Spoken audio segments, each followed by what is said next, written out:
Welcome to Nerds and Friends podcast. I'm Josh Lindquist, and today we have Michael Camarillo joining us today to talk about his book, Keeper 829. We're very excited to have you today, Michael.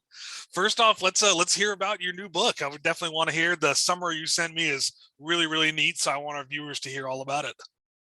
Okay, yeah. Thanks for having me, Josh, and I'm really happy to be here. So to start off, I apologize in advance if I end up talking too much. My wife is not here with me. She's normally the one who tells me to stop talking.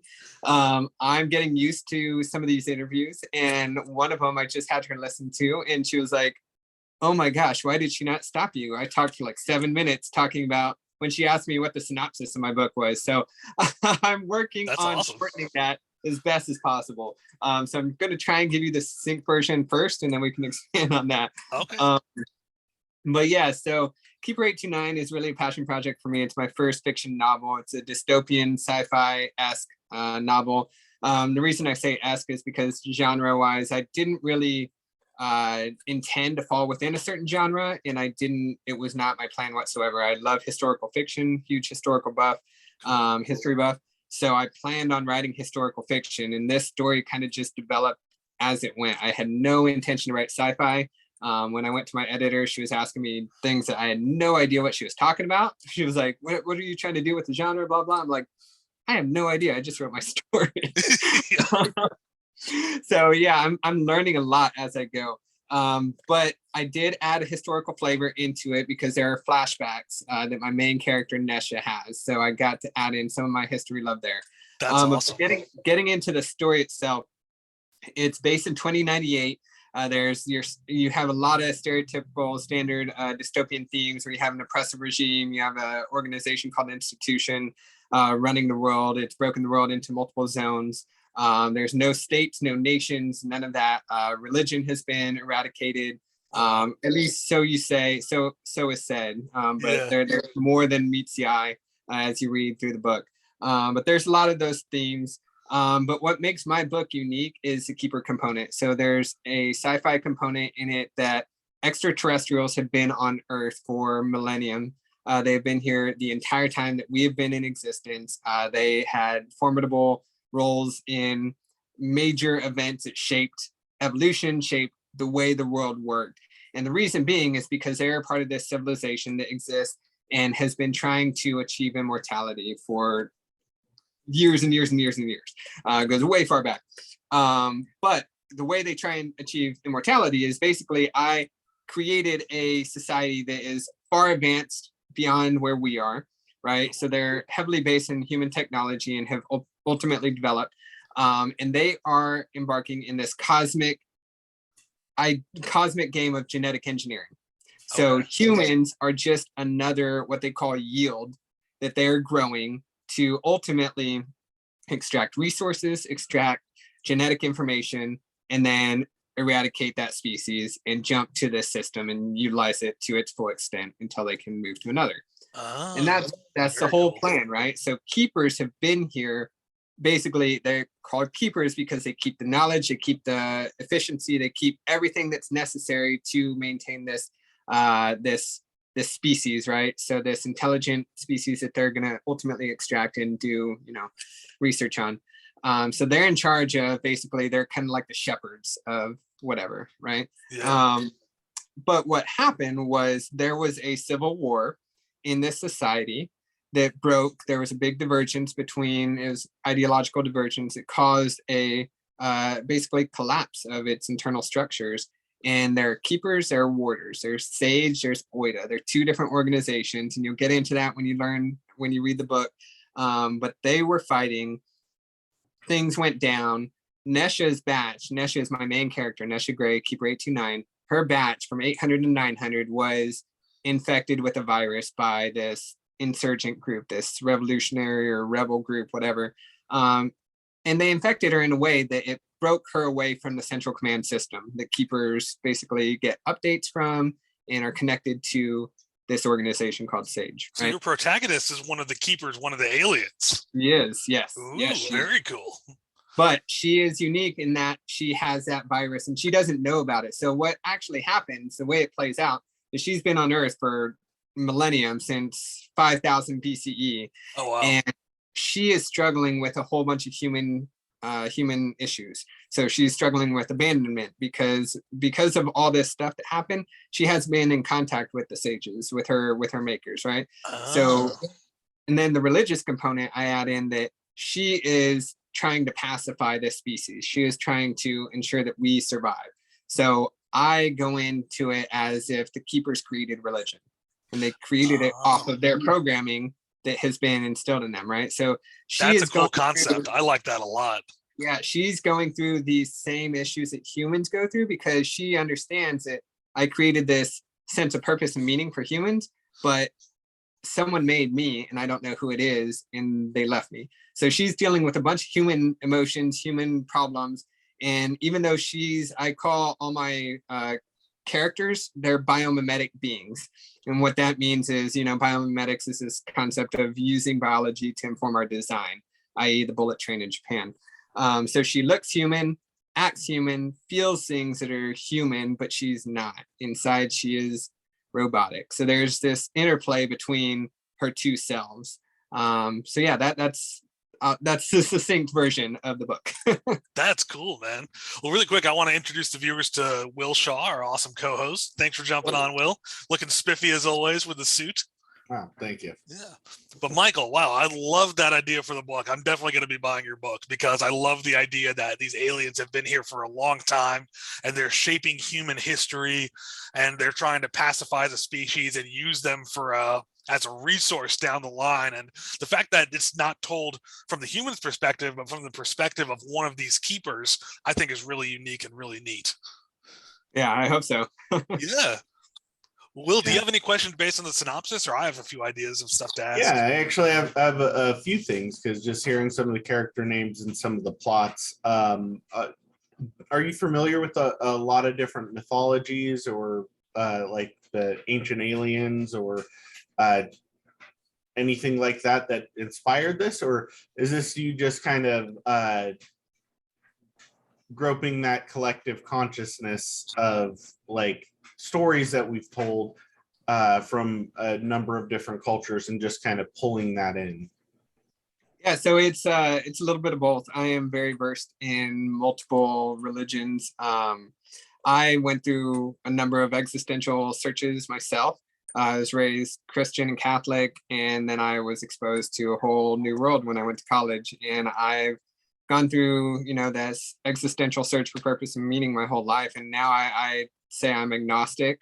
And my wife is full on atheist. So like we have kind of a wealth of experience. She was also raised Christian, but a lot of my friends are Muslim. I have friends who are Hindu. So I know a lot of people. And what we try to do with our kids, because I have 2 kids, is we actually celebrate religious holidays throughout the year for every religion. So last year I practiced. That's cool. Last year I practiced Ramadan. I woke my daughter up. I did the fasting. I did everything, and we went through it and actually read the Quran and learned like this is why it's important. This is what it means to people, and we put in a historical context of how it has impacted society. And we do that with everything. So we do that with Christmas. We did that with Hanukkah. We did, all throughout, because we want her to have that choice. We're not, fanatical in any way. We don't care what she believes. She can believe whatever it is she wants. And we want her to be exposed to it all. So with that comes my, search for knowledge. And I love reading about, these stories and the way society has, conceived our purpose and our, I think it's just a testament to the brilliance of, the human mind that we're able to do this in so many different ways. And so many different religions are awfully similar when you break them down. And I think shouldn't be as divisive as it is. It's more, I think it's a way to bring us together. And that's, I think I kind of went off the question a little bit, but yeah. No, that's a really cool thing. I like that.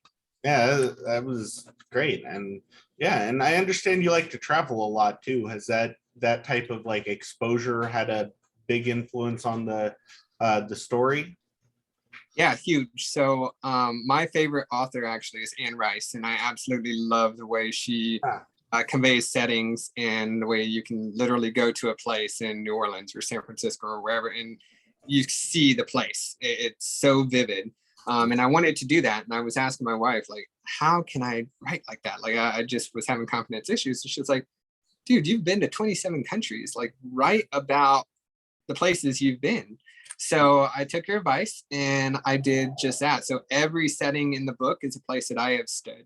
I have been there. Cool. I have, yeah. So I'm writing it from firsthand experience. Some of them, of course, there's some like warehouses or whatever that I fabricated out of a, amalgamation of experiences. But in terms of exact locations, like I've been to all those countries and all those cities. So it has been a huge influence.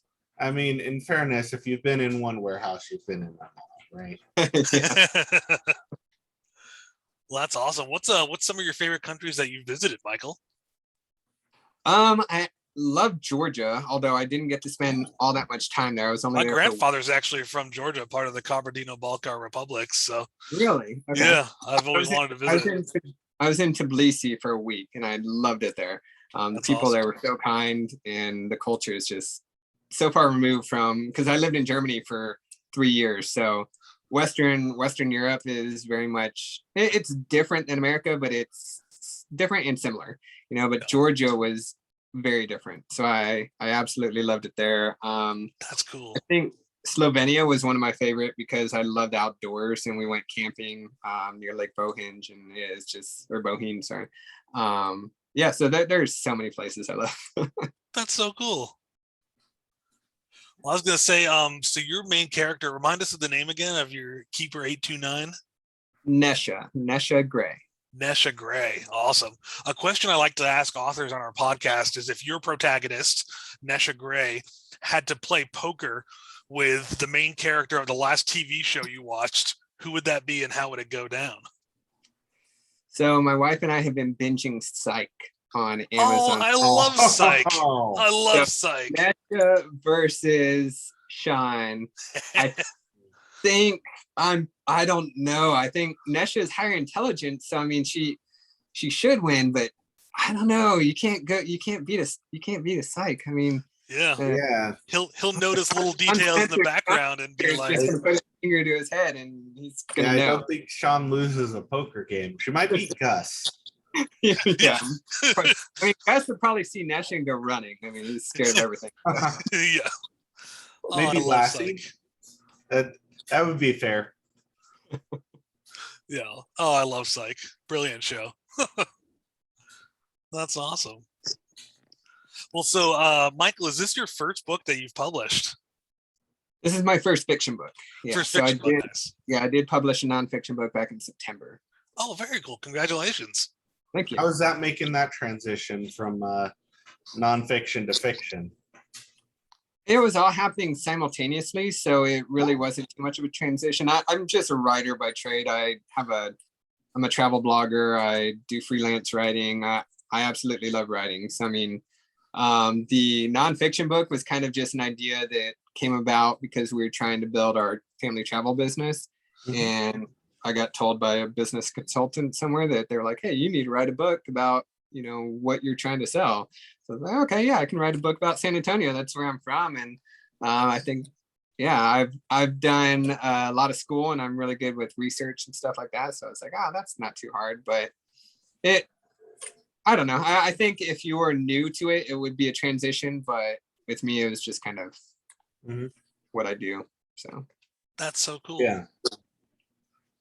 That's awesome. That's really interesting. So running the, I knew you like to travel, but you actually started your own travel business? Yes, I did. Very nice.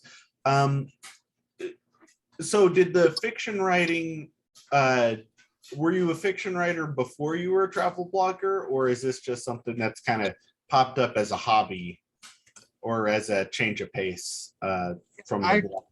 So I started writing my fiction book before I decided to start a travel business. I was in the military and I was going through a transformative period in my life when I first put pen to paper for my fiction novel. And my novel is actually a very personal story. There's a whole lot of personal anecdotes in it that if you know me or you're involved in that situation, you would understand.